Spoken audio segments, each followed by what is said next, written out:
On the second day of this Lenten reflection, I introduced myself to you as the esteemed rabbi who secretly admired our Lord Jesus when he lived here on earth, but was afraid of following him openly. By now, maybe you have begun to understand why I was afraid of openly coming out to follow him and recognize him as Lord. But in case you still don't get it, let me put it in a simple way. The reason I did not want to be seen or known as a person who recognized Jesus as being a special man come from God was not because, one, that I was a bad, evil man who was so sinful that my sins had blinded me from seeing and knowing Jesus as the Messiah. Two, it was not because I was an ignorant man who had not taken time to study the scriptures that talked about his coming as the Messiah. Three, nor was it because I was a poor man, bitter with life, a man who felt that Jesus could not help him financially to better his life and that of his family. And finally, four, it was not because I was a nobody who did not matter in society and felt inadequate to approach Jesus. No. On the contrary, I was the exact opposite of all the above.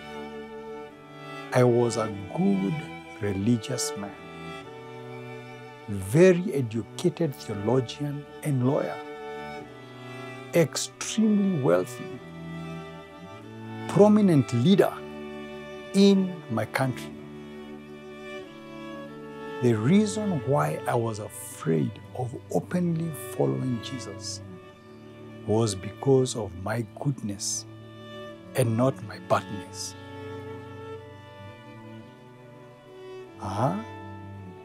Can goodness stop you from following Jesus? Oh yes, it can. Oh yes, it can, and it did. And I did not know this until one night when I could not resist the urge to meet Jesus of Nazareth in person any longer, that I decided to go and seek him out where he was staying. And because I did not want anyone to know that I was interested in his teachings, I waited until after darkness had settled on Jerusalem before making my way to where he was. I remember how as I walked in the darkness, I was terribly scared.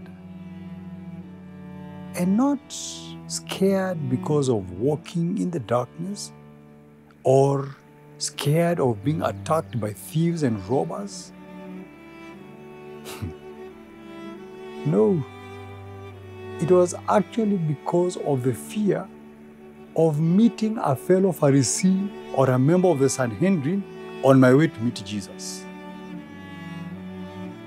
What would I tell them? Where would I tell them I was going?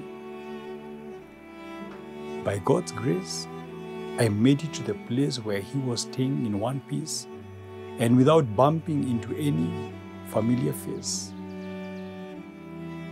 Tomorrow I will tell you how I met Jesus and the amazing conversation we had that changed my life forever.